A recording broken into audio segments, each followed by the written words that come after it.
안녕하세요. DJ 현희입니다. 오늘의 사연 시작해 보겠습니다. 남편을 잃은 제게 기적이 일어났습니다. 예상치 못하게 새로운 인생을 살게 됐는데요. 제게 무슨 일이 있었는지 궁금하시다면 제 이야기를 끝까지 들어주세요. 저는 고아원 출신인 남편이랑 연애 결혼을 했었는데요. 남편이 처음부터 고아원 출신이라는 걸 알고 있진 않았고, 남편이랑 사귀기 시작하고 한참 있다가 이런 식으로 듣게 됐어요. 자기야, 사실 전부터 숨기고 있었던 이야기가 있어. 그게 내가 어렸을 때부터 고아원에서 지내는데 갓난 아기였을 때 고아원 앞에 버려졌대. 그래서 친부모가 누군지도 모르고 얼굴도 한 번 본 적이 없어. 뭐? 고아원에서 자랐다니. 자기가 그동안 한 번도 그런 얘기를 하지 않아서 몰랐네. 근데 왜 이제서야 말하는 거야? 나한텐 조금 더 일찍 말해줬어도 됐잖아. 말하기가 쉽지 않았어. 처음엔 아무렇지 않다고 생각했거든. 이게 뭐 흠잡힐 일은 아니잖아. 근데 사람들한테 말할 때마다 그 사람들이 나를 이상하게 보더라고. 그리고 나서부턴 나를 멀리하거나 심지어 놀리기까지 했어. 그랬구나. 사람들이 그렇게 대했다니 얼마나 힘들었을까. 당신은 아무 잘못도 없는데. 그럼 나한텐 왜 이제 얘기한 거야? 나도 혹시 이상하게 생각할까봐 그랬어? 아니, 자기는 다를 것 같았어. 자기한텐 말해도 될 것 같더라고. 다른 사람들은 내가 고아원 출신이라는 거 알면 태도가 달라졌지만 자긴 안 그럴 것 같았어. 왠지 자기는 나를 따뜻하게 감싸줄 거라는 생각이 들었거든. 물론이지. 내가 왜 그런 걸로 당신을 다르게 보겠어. 그건 당신 잘못이 아니잖아. 당신은 언제나 나한테 소중한 사람이야. 이렇게 얘기해줘서 고마워. 사실 이 얘기를 할까 말까 진짜 많이 고민했어. 처음엔 자기도 다른 사람들처럼 나를 피할까 봐 두려웠거든. 근데 자기를 만나고 나서는 이상하게 그런 두려움이 사라지더라고. 자기라면 나를 이해해 줄 거라는 믿음이 생겼어. 내가 당신 곁에 있는 이유가 바로 그거야. 당신이 어떤 과거를 가졌든 난 그걸 다 받아들일 준비가 되어 있어. 그동안 얼마나 힘들었을지 상상이 안 가는데. 이제 나도 전부 다 알게 됐으니까 더 이상 혼자 걱정하지 마. 정말 고마워. 회사에서도 이 사실을 알리면 사람들이 나를 멀리해서 늘 혼자였거든. 연애를 해도 그 얘기하고 나면 오래 못 가고 헤어져 버렸어. 근데 자기한텐 진심으로 말해도 될 것 같아서 이렇게 말한 거야. 이제 내가 알았으니까 당신을 더 도와줄 수 있겠네. 당신이 겪었던 일들 내가 전부 다 받아줄 수 있어. 난 절대 그런 걸로 당신을 떠나가거나 멀리하지 않아. 제가 이렇게 남편의 과거를 받아줄 수 있을 만큼 남편은 좋은 사람이었어요. 남편은 가난하게 자란 저에게 있어 순수하고 배려 깊은 사람이었고 엄청 의지가 되는 사람이었죠. 우리는 서로가 서로를 보듬어주는 사이였는데요. 그래서 남편 능력이 그닥 좋지는 않았지만 결혼을 결심하게 됐어요. 남편이 그냥 공장 일이나 노가다 같은 일들을 닥치는 대로 하는 편이었죠. 하지만 남편이 공장에서 일을 하거나 노가다 하기엔 너무 아까울 정도로 외모가 출중했거든요. 모델을 해도 될 만큼이었는데 남편 성격상 나서서 하는 걸 싫어했어요. 사회성도 그렇게 좋진 않아서 저한테만 웃어주고 잘하는 편이라 그런 쪽으로 갈 생각도 안 했는데요. 남편이 잘생겨서 이대로 썩히기 아깝다는 생각을 하곤 했지만 그쪽으로 돈을 벌려면 투자도 해야 하잖아요. 근데 저도 어릴 때부터 가난해서 돈이 늘 없어서 돈 벌기 바빴어요. 우리 부모님이 기초수급자라서 남편이나 저나 지금 당장 돈 벌 수 있는 방법만 생각했죠. 우리 집도 제가 태어나기 전에는 할아버지가 남기신 유산이 있어서 돈이 좀 있었대요. 그런데 아빠가 그것 가지고 사업을 해보겠다고 나서다가 전부 다 탕진했고 빚이 엄청나게 많이 생겼다고 하더라고요. 그 뒤로 술에 미쳐서 일도 안 하고 엄마가 버는 푼돈에 의지하고 있다가 엄마도 심한 우울증에 걸려서 일을 무기한 쉬게 되었어요. 그래서 제가 너무 답답한 나머지 아빠한테 이렇게 소리쳤었는데요. 아빠 또 술 마셨어요? 이러다가 진짜 몸 망쳐요. 조금이라도 일해서 빚 갚을 생각은 안 하시는 거예요? 왜 이렇게 술에만 의지하고 계세요?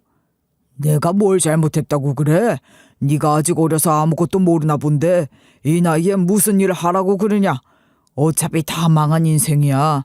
그렇게 걱정되면 돈이나 많이 벌어와라. 또 저한테 기대려고 하시는 거예요? 제가 학교 다닐 때도 용돈 한 푼 제대로 못 받으면서 버텼는데 이제 와서 또 저보고 다 해결하라는 거예요? 아빠도 뭔가 해야 할 거 아니에요. 우리가 너를 어떻게 키웠는지 알아? 그때 얼마나 힘들었는지 아냐고. 할아버지 유산도 다 너희 잘 먹고 잘 살라고 쓰다 망한 거야.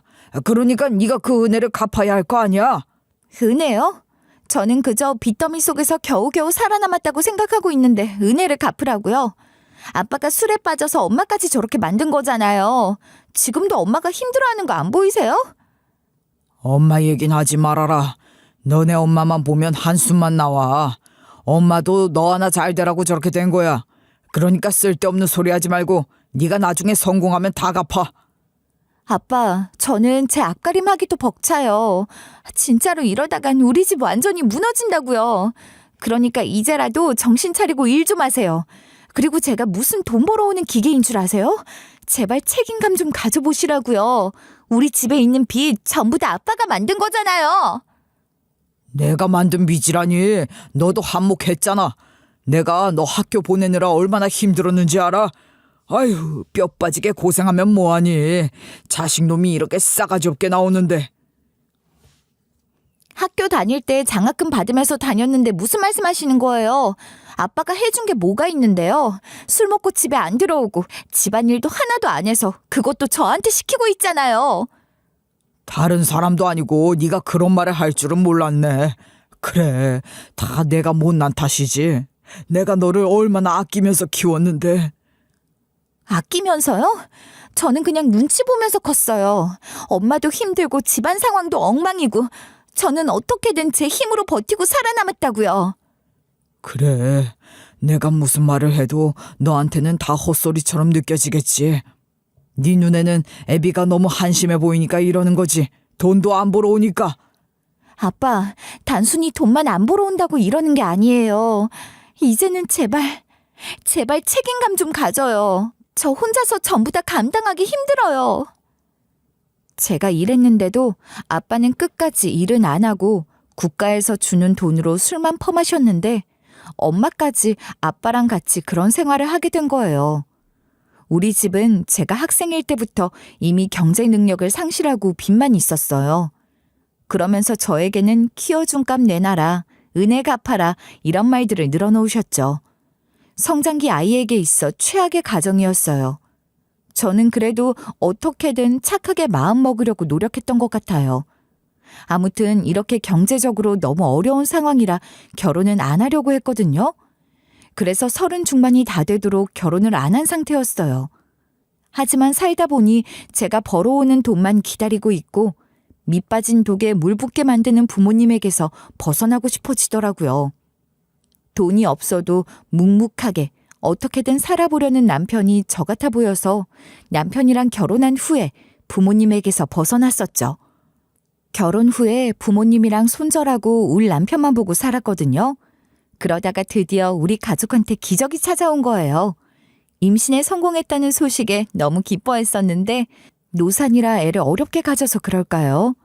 우리 애가 3개월이나 일찍 이른둥이로 태어나게 됐어요.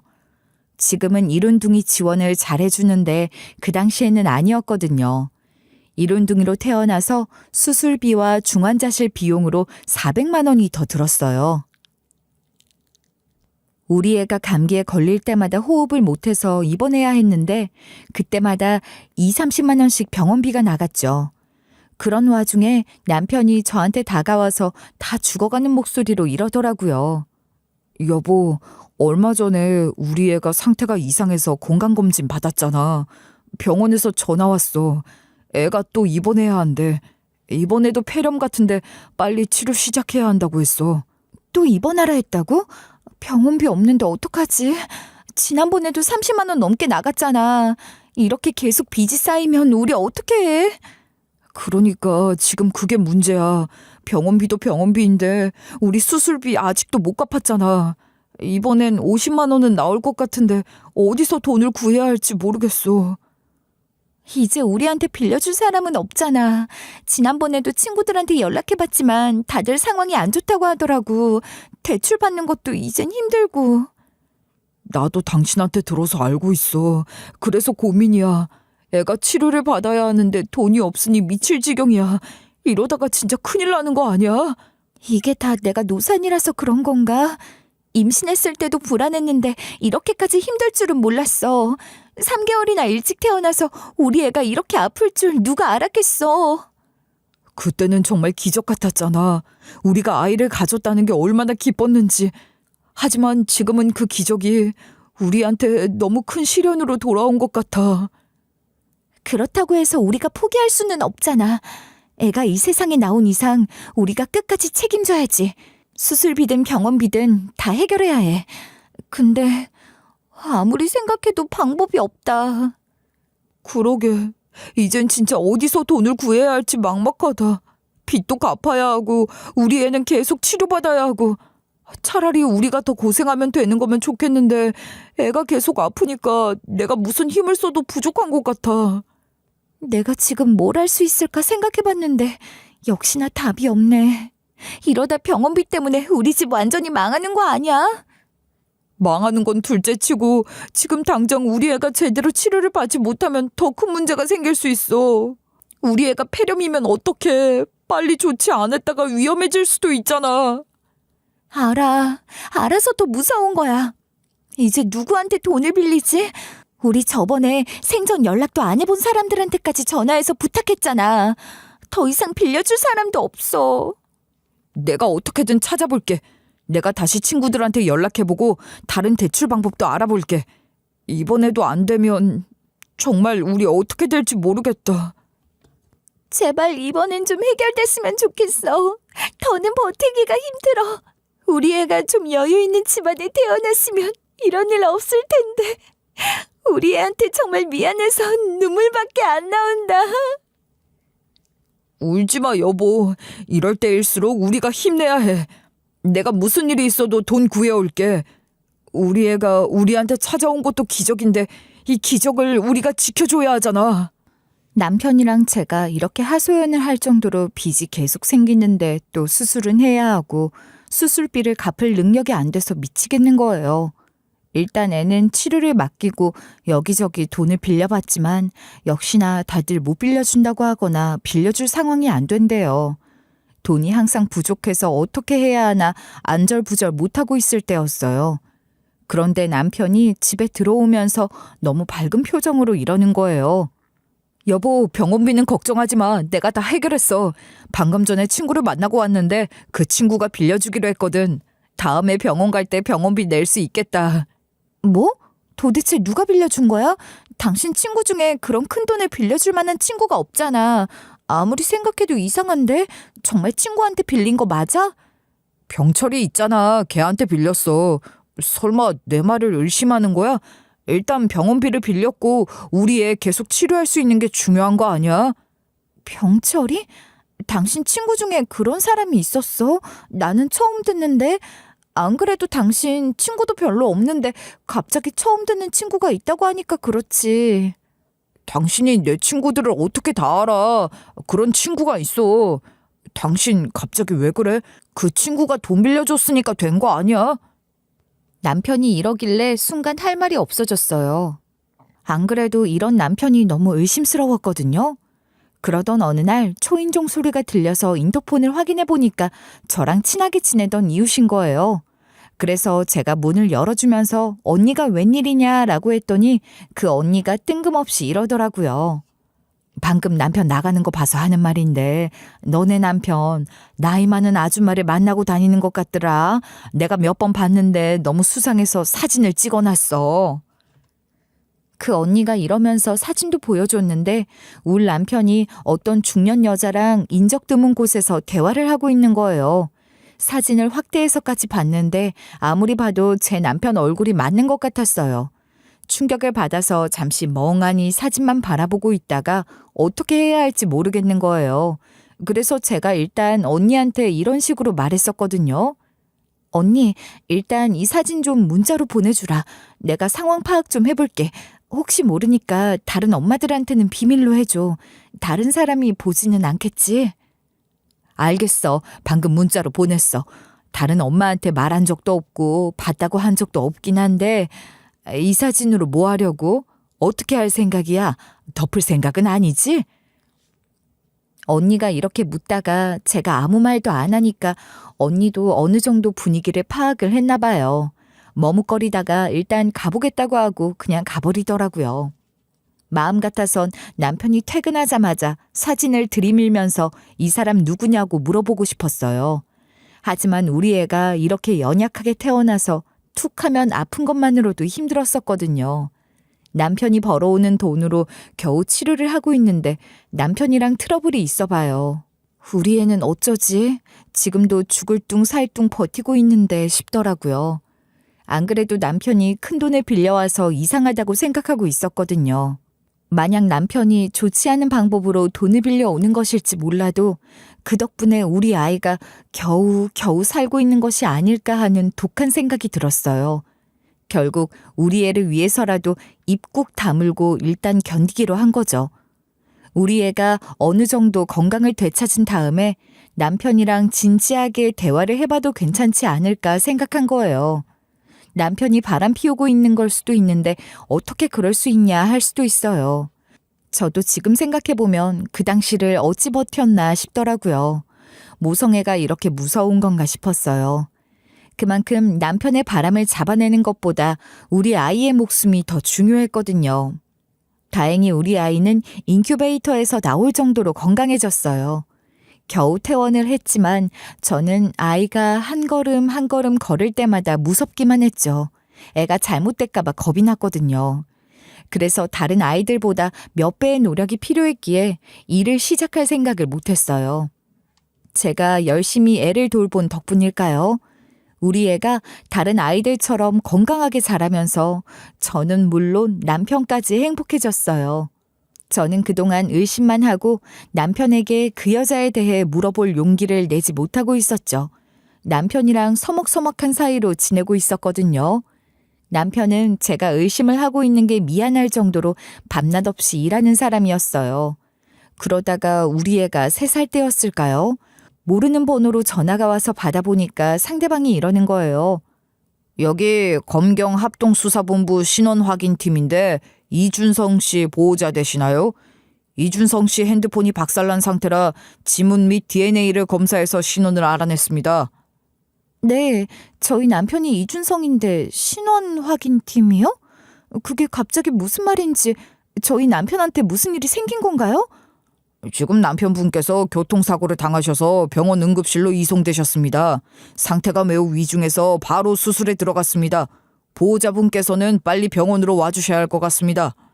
네? 교통사고요? 지금 남편 상태가 어떤데요? 아니, 남편이 어디 병원에 있다고요? 병원 주소만 알려주시면 지금 바로 갈게요.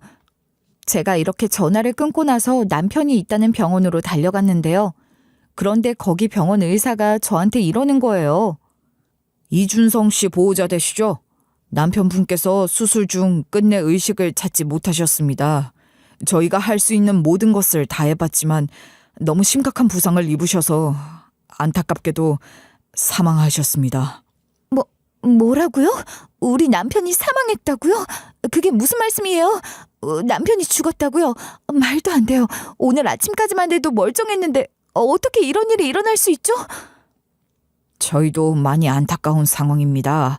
남편분께서 심각한 뇌출혈과 여러 부상을 입으셨고 수술 도중에 결국 돌아가셨습니다. 정말 죄송합니다. 아니, 그럴 리가 없어요. 다시 살릴 수 있는 방법이 없나요? 정말 남편이 죽었다고요? 제발 다시 확인해 주세요. 남편이 이렇게 갑자기 떠날 리가 없잖아요. 제발요. 저희가 할 수 있는 모든 방법을 동원했지만 남편분의 상태가 너무 위중했습니다. 더 이상은 치료가 불가능한 상황이었습니다. 이제 남편분의 장례 절차를 준비하셔야 할 것 같습니다. 이렇게 남편이 눈을 감았다는 사실을 알게 됐지만 이 모든 게 너무 갑작스럽게 느껴져서 처음엔 이게 현실인가 싶었죠. 하지만 남편 장례를 치르고 남편이 없는 집에서 멍하니 앉아 있었는데 그동안 흐르지 못한 눈물들이 콸콸 쏟아져 나오더라고요. 그렇게 짐 정리를 하다가 남편 책만 꽂혀 있는 책꽂이에 손을 댔어요. 그 중에서 가장 손때가 묻은 책을 펼쳐봤는데 비상금이 든 봉투가 있는 거예요. 그 봉투에 비상용 병원비라고 적혀 있더라고요. 우리 애가 갑자기 또 아플까봐 병원비를 따로 모으고 있었나 봐요. 이런 남편을 의심했다니 너무 미안하고 가슴 아팠죠. 의심만 하고 물어볼 용기는 없어서 뭐 하나 제대로 이야기도 하지 못한 게 너무 원통했어요. 그래도 우리 애를 위해서라도 정신 차리고 무슨 일이라도 해야 할 거 아니에요.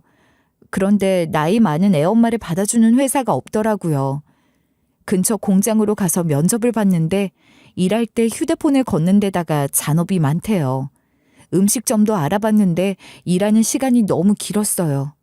앞으로 도대체 어떻게 돈을 벌어야 하나 고민하다가 친한 이웃 언니한테 털어놓으니까 이렇게 말해주더라고요.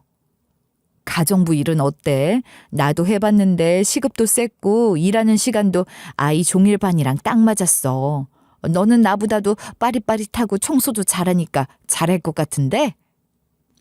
언니 말 듣고 알아보니까 이만한 일이 없을 것 같더라고요. 그래서 가정부로 고용돼서 사모님 집에 가봤는데 집이 꽤 큰 거예요. 거기에 사모님 혼자 사신다고 하셔서 무슨 사연이실까 싶었어요. 사모님은 다행히 좋으신 분 같았는데요.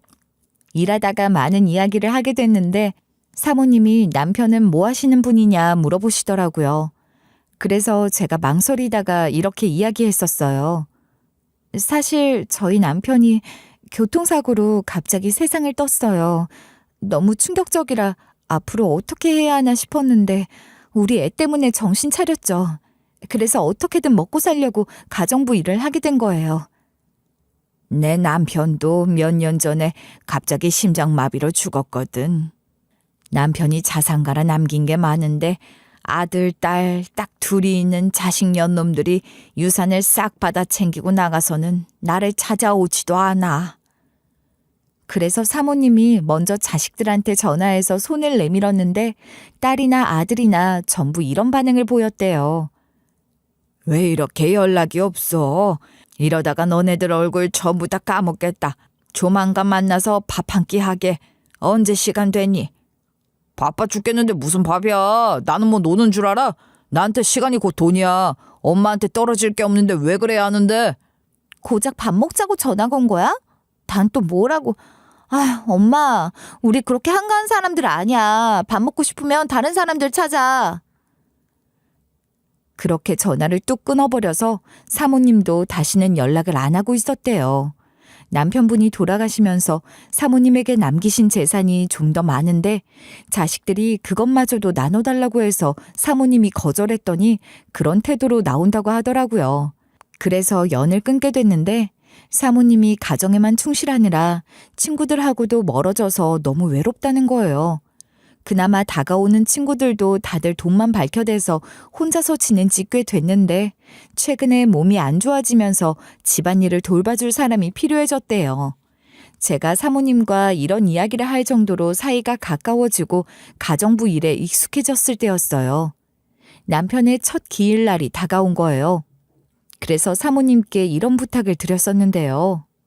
사모님, 곧 있으면 남편 기일이라서 그동안 한 번도 안 쓴 휴가를 쓰고 싶은데 가능할까요? 남편 기일이 이날인데 이날 쉴 수 있을까 해서요. 뭐? 우리 아들도 그날이 기일인데 어떻게 기일이 똑같을 수가 있지? 그러니까 아줌마 남편 기일이 23일이 맞아? 네? 갑자기 그게 무슨 말씀이세요? 아드님 살아계시지 않나요? 손절했다고 하셨는데 다른 아드님이라도 계시는 거예요? 그런데 사모님이 아 하고 대답하곤 아무것도 아니라고 하시는 거예요. 뭐지 싶었는데 사모님이 그날 쉬어도 된다고 해서 알겠다고 답했죠. 그래서 남편 기일날 남편 묘지 쪽으로 갔어요. 그런데 거기에 사모님이 계시는 거예요.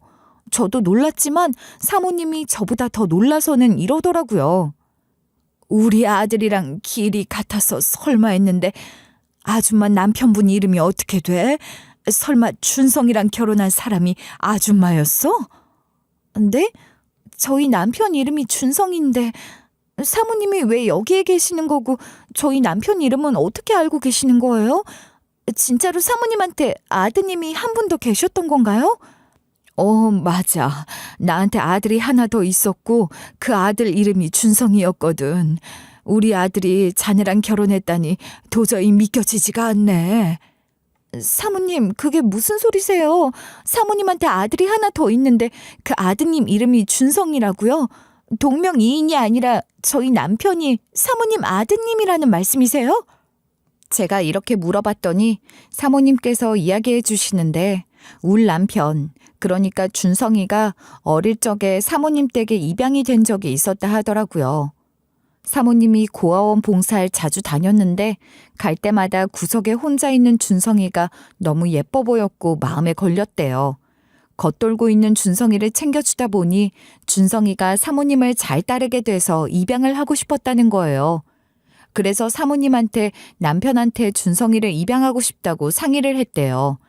사모님의 남편분이 입양을 허락해줘서 데리고 왔는데 친자식들이 처음엔 울동생 하면서 잘해줬다고 하더라고요. 그런데 친자식들이 보기엔 준성이가 굴러온 돌처럼 느껴졌나 봐요. 게다가 그 굴러온 돌, 못난 고아가 감히 우리 엄마를 자기들처럼 엄마라고 불러서 꼴보기 싫었겠죠. 그런 상황에서 사모님 남편까지 나서서 사이좋게 지내라고 하니까 심보 고약한 아이들이 어떻게든 준성이를 쫓아내고 싶어 했대요. 그래서 처음에는 장난인 것처럼 준성이를 툭툭 치다가 준성이가 순둥한 반응을 보이니까 대놓고 세게 치고 도망가는 장난을 쳤다는 거예요. 그러다가 이게 장난이 점점 심해지다 못해 아들이랑 딸 둘 다 준성이를 우습게 보고 강하게 밀거나 물건을 던져서 관역처럼 맞췄다고 하더라고요. 사모님이 그 모습을 보고 이런 식으로 꾸짖으면 친자식들이 이랬다는 거예요. 너네들 준성이한테 그러지 마. 도대체 왜 그러는 거니? 준성이가 동생이니까 잘 챙겨주고 보듬어 줘야지. 왜 이렇게 심한 장난을 쳐? 엄마, 준성이도 우리한테 똑같이 했는데 왜 우리한테만 그래? 엄마는 맨날 준성이 편만 들고 준성이만 예뻐하더라. 맞아. 엄마랑 아빠만 없으면 준성이가 이것보다 더한 장난도 친다고. 엄마는 아무것도 모르면서 준성이 착한 줄로만 알고 있다니까. 사모님이 이 말을 듣고 준성이를 추궁해봤지만 준성이가 고개를 푹 숙인 채 아무 말도 안 했대요. 기가 팍 죽은 채 구석에 있어서 사모님은 준성이가 그랬다는 생각을 아예 안 하고 있었다고 하는데요. 그런데 친자식들이 사모님이랑 사모님 남편분 물건을 훔쳐서 준성이 방 안에 숨겨놓고 준성이가 훔쳤다고 뒤집어 씌웠다는 거예요. 처음에는 이런 일이 일어날 때마다 사모님이 친자식들을 혼내고 사모님 남편분은 이렇게 얘기했다고 하더라고요. 얘들아, 도대체 왜 그러니? 왜 이렇게 준성이를 못 잡아먹어서 난리야? 너네들이 일부러 준성이 괴롭히고 있는 거 알고 있으니까 그만해라. 사이좋게 지내라. 그동안 한 번도 안 그러던 애들이 도대체 왜 그러냐? 너희들 말대로 준성이가 심한 장난을 치고 있으면 똑같이 해줄 게 아니라 엄마랑 아빠한테 말해야지. 사모님이랑 사모님 남편분이 이랬는데 애들의 못된 짓이 점점 더 심해지고 정도가 지나쳤다는 거예요. 사모님이랑 사모님 남편분이 또 왜 그러냐 추궁하면 친자식들이 이랬대요. 준성이도 했어. 준성이가 먼저 그랬는데 왜 맨날 우리만 혼내? 친자식들은 우리인데 도대체 왜 준성이만 예뻐하는 거야? 다른 부모님들은 친자식 먼저 챙긴다는데 엄마랑 아빠는 왜 그래? 누가 보면 우리가 주워온 자식들인 줄 알겠어. 그러다 보니 사모님이랑 사모님 남편분이 스트레스가 쌓여서 3명의 아이들을 싸잡아서 적당히 하라고 다그치기만 했다고 하더라고요. 사모님 남편분은 많이 지쳐서 사실 확인도 안 하고 준성이에게만 이랬다는 거예요. 준성아, 제발 말썽 좀 피우지 말아라. 한 놈도 아니고 자식 2놈 다 네가 한 대로 똑같이 해주고 있다고 하는데 도대체 이게 어떻게 된 일이니? 남매들끼리 친하게 지내야지. 사모님 남편분이 이러니까 준성이가 풀이 죽어 있었다고 하는데요. 마음씨 착한 사모님은 그래도 준성이 편을 들어주려고 하면서 이랬대요. 우리 준성이가 우리 애들을 치거나 물건을 훔쳐서 숨겨놓은 적이 없다는 말 믿고 있어. 하지만 우리 애들이 원래 그런 애들이 아닌데 도대체 왜 저러는지 알아야 할 것 같다. 그동안 우리 애들이랑 어떻게든 잘 지내줘. 하지만 사모님 남편분은 사모님을 따로 불러서 이런 말씀을 하셨다고 하더라고요. 여보, 내 입으로 이런 말 하기 좀 그런데 준성이 때문에 우리 애들이 망가져가고 있는 것 같아. 준성이가 나쁜 영향을 끼치는 것 같지 않아? 준성이가 무슨 잘못을 했다고 그래. 갑자기 준성이가 우리 집 막내 아들이 되니까 애들이 질투가 나서 그러는 것 같아. 사모님이랑 사모님 남편분이 이렇게 티격태격했지만 이 뒤로 이런 일들이 계속 반복됐다는 거예요. 친자식들이 준성이를 완벽하게 사모님과 사모님 남편분을 이간질시키고 고립시켰대요. 남편분은 지쳤는지 사모님이랑 단 둘이 남을 때마다 이런 이야기를 하셨다는 거예요. 당신 말만 믿고 입양한 아이인데 우리가 아이를 잘못 들인 것 같아. 준성이가 우리 집에 들어온 뒤로 잠잠한 날이 없어. 여보, 그래도 우리 좀만 더 견뎌보자. 우리 애들도 적응할 시간이 필요해서 이러는 걸 거야. 시간이 해결해주지 않을까? 사모님이 남편분을 이런 식으로 겨우겨우 설득했다고 하는데요. 하지만 사모님 남편분은 준성이를 양자가 아니라 투명인간 취급했다고 하더라고요. 그러다가 또 친자식들이 준성이가 했다며 물건을 던지고 소란을 일으켰대요. 그러니까 결국 사모님 남편분이 애 있는 앞에서 대놓고 이런 말씀을 하셨다는 거예요. 여보, 아무래도 안 되겠어. 준성이는 우리가 감당하기 어려운 아이인 것 같아. 우리 아이들이 더 망가지기 전에 파양하자. 여보, 어떻게 애 앞에서 그런 말을 할 수가 있어. 당신은 준성이가 우리 애가 아니라고 생각하는 거지. 그러니까 이러는 거 아니야. 난 절대 준성이 포기 못해. 파양할 생각 없으니까 그런 말 하지 마. 엄마, 아빠도 준성이 싫어하는데 왜 우리가 같이 살아야 돼? 우리도 준성이 싫단 말이야. 준성이가 들어온 후로 집에 있기 너무 싫어졌어. 맞아, 나도 그래. 엄마는 준성이 편만 들고 아빠는 화만 내게 됐잖아. 우리 준성이 내보내고 전처럼 살면 안 돼? 준성이는 어차피 남이잖아. 여보, 애들 말이 맞아. 당신은 도대체 누구 편이야? 준성이야? 아님 나랑 우리 자식들이야? 선택해. 우리 집 평화를 위해 당신이 결정하라고. 가족들이 이런 식으로 사모님께 선택하라고 강요하기까지 이르러서 사모님이 결국 남편분의 의견에 따를 수밖에 없었대요. 사모님이 파양했을 당시 준성이에게 연락처가 적힌 종이를 쥐어주면서 이랬다는 거예요. 준성아, 무슨 일이 있어도 연락처를 바꾸지 않을 테니까 나중에 도움이 필요할 때 연락해. 비록 준성이를 다시 보내게 됐지만 엄마는 영원히 준성이 엄마야. 알겠지? 엄마, 나 진짜 애들 괴롭힌 적 없어. 그냥 잘 지내보려고 노력했는데 걔들이 자꾸 못 살게 군 거라고. 그러니까 엄마라도 내 말 좀 믿어줘. 사모님이 준성이랑 이렇게 헤어졌다고 하는데 친자식들은 어쨌는지 아세요? 친자식들이 준성이가 파양된 이후에도 준성이를 무슨 파렴치한 거짓말쟁이라도 되는 듯 몰아가고 욕을 했다고 하더라고요. 그러니까 한마디로 준성이가 부모님 앞에서는 착한 척 연기하고 자기네들끼리만 있을 때는 손찌검을 하고 물건을 훔쳐갔다는 거죠. 사모님이 준성이랑 연락만 해도 친자식들이 눈에 불을 켜고 사모님 남편분한테 일렀다는 거예요. 그래서 사모님 남편분이 준성이를 만나러 가는 사모님께 이런 말까지 했대요. 여보, 또 준성이 만나러 가? 이제 슬슬 멀어지는 게 낫지 않아? 준성이가 우리 애들을 그렇게 못 살게 굴었는데 연락하고 만나는 건 좀 그렇잖아. 또 애들 말만 듣고 그러는 거야? 준성이가 우리 애들 괴롭힌 적 없대. 그 어린애가 파양되고 나서도 거짓말을 했을 것 같아? 그거야 모르지. 당신이 준성이 걔를 너무 착하게만 보는 거 아니야? 당신이 너무 순진해서 모르나 본데 요즘 애들 영악해서 어른들도 속인다고. 이런 이유로 사모님 남편분은 준성이를 점점 안 좋게 생각하게 됐고 사모님은 친자식들의 두 얼굴을 알게 됐다고 하더라고요. 사모님은 고아원 봉사를 하면서 오랫동안 준성이와 교류해서 신뢰가 쌓여 있었지만 사모님 남편분은 아니잖아요. 자기 아내가 입양하고 싶어 하니까 갑자기 데려온 아이 때문에 집안에 한바탕 소란이 일어나니 사모님 남편분 입장에선 준성이를 나쁘게 볼 수밖에 없었을 거예요. 게다가 사모님은 자식들을 사랑했기에 이것들이 얼마나 질투나고 부모님 사랑을 독차지하고 싶었으면 이랬을까 싶었대요. 하지만 사모님은 예전부터 준성이에게 애틋한 마음을 가지고 있어서 식구들 몰래 눈치를 보면서 준성이랑 연락을 했다고 하더라고요. 그러다가 몇 년이 지나 이것들이 성인이 되고 사모님 남편한테 사업도 물려받게 됐대요.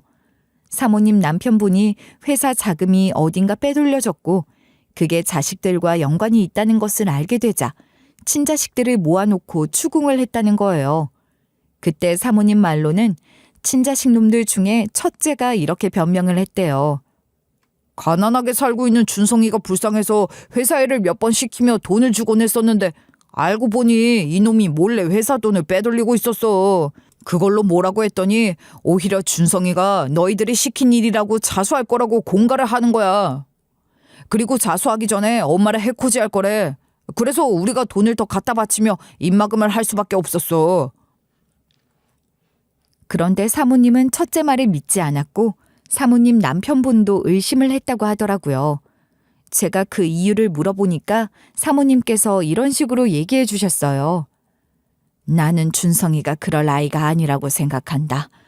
차라리 처음부터 나한테 돈을 달라고 하는 게 더 빠르고 편했겠지. 준성이가 위험을 감수하고 굳이 그럴 필요가 있었겠니? 아무래도 친자식들이 돈을 빼돌리려고 시킨 것 같아.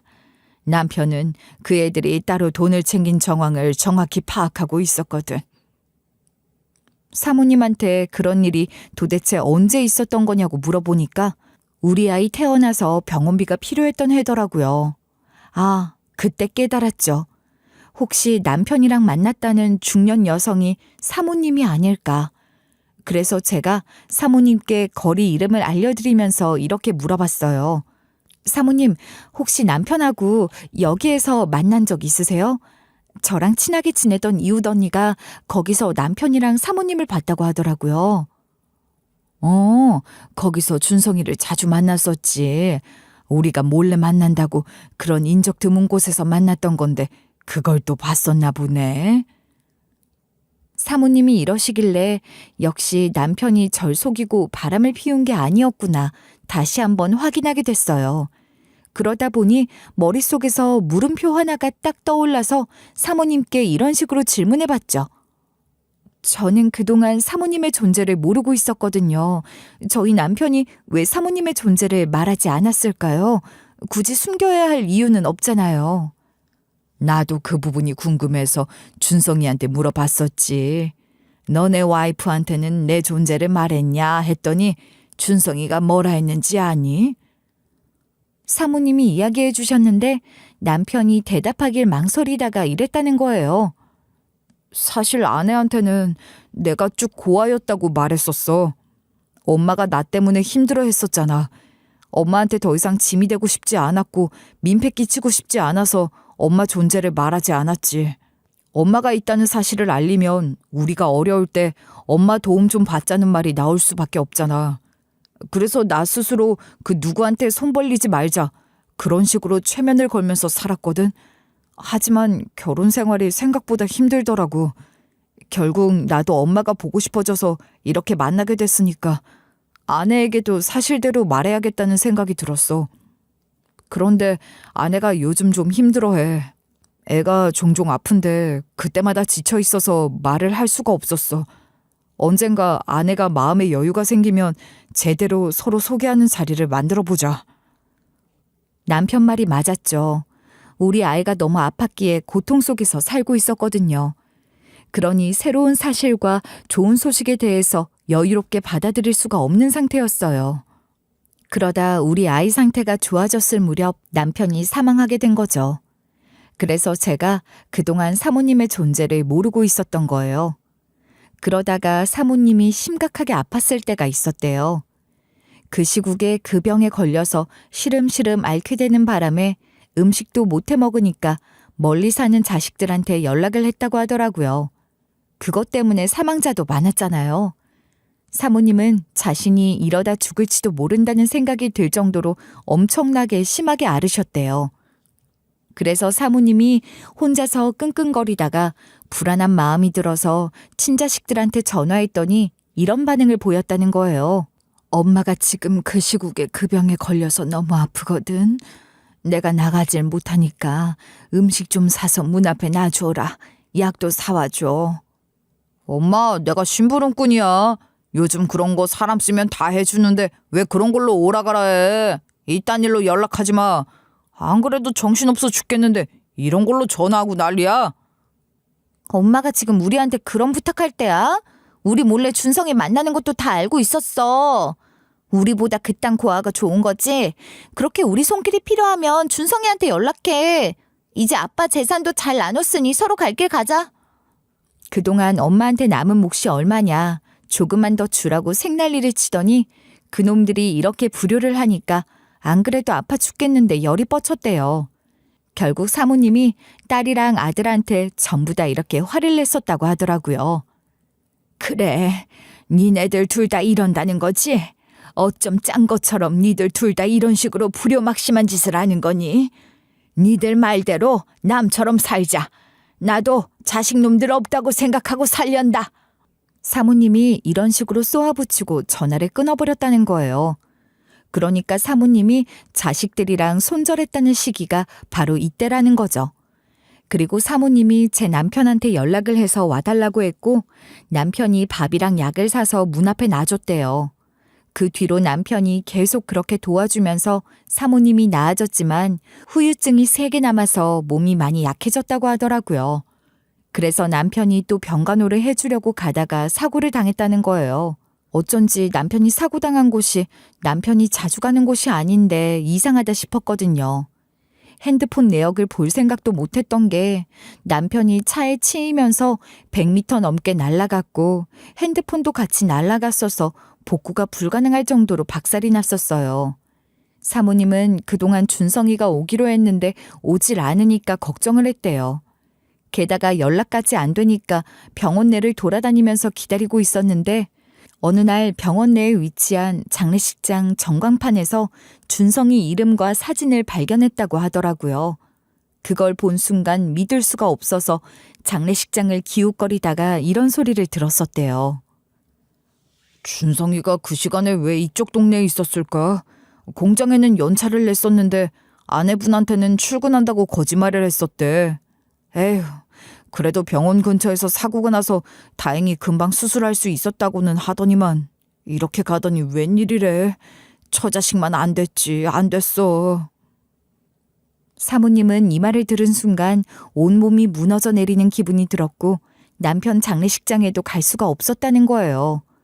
그 시국에 걸린 병 때문에 생긴 후유증 치고는 너무 아파서 병원에 갔더니 근육통성 뇌척수염 진단을 받은 상태였고 남편이 떠났다는 충격에 몸이 더 약해져서 병세가 짙어졌었대요.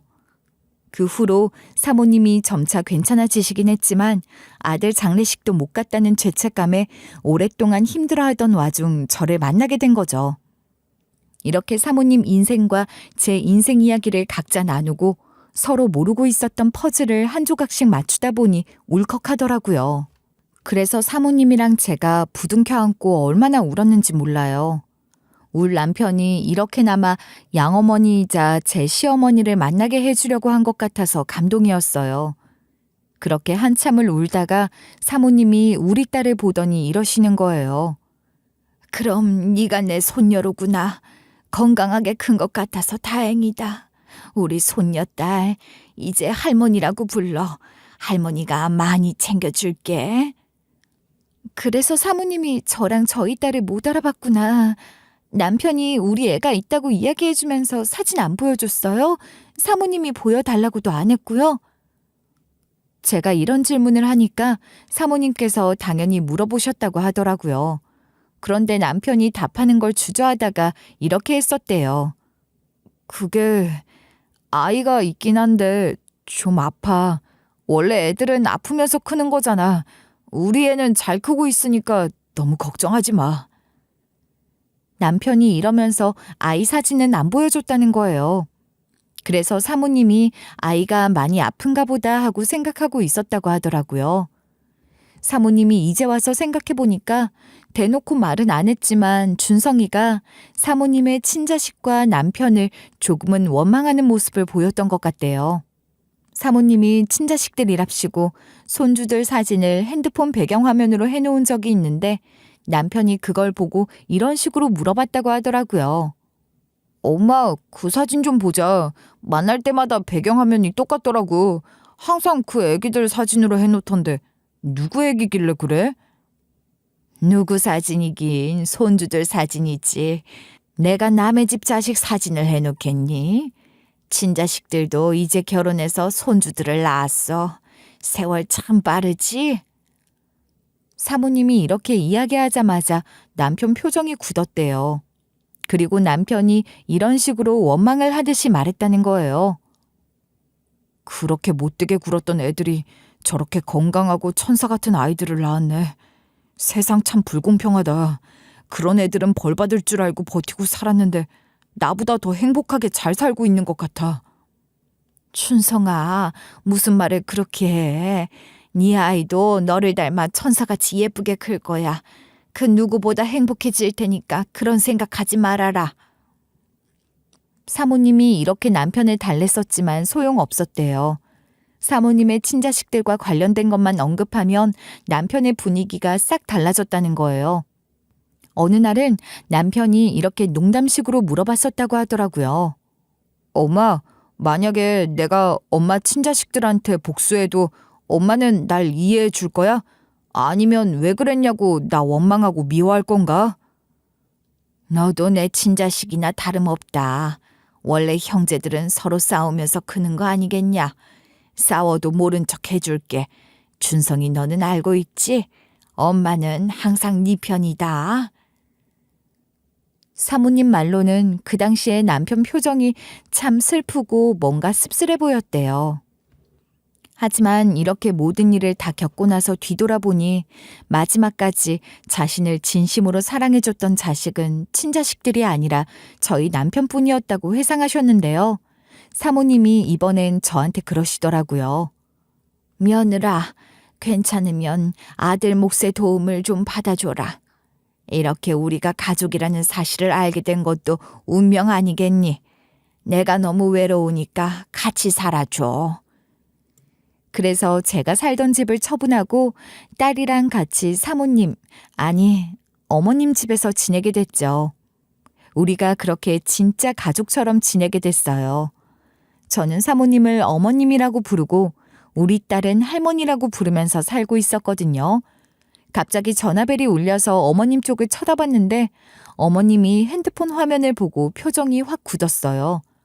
어머님이 첫째한테 전화가 왔다고 말씀하시면서 스피커폰으로 전화를 받았는데요. 어머님이 여보세요 하자마자 첫째 놈이 이러더라고요. 엄마, 제발 나 좀 도와줘.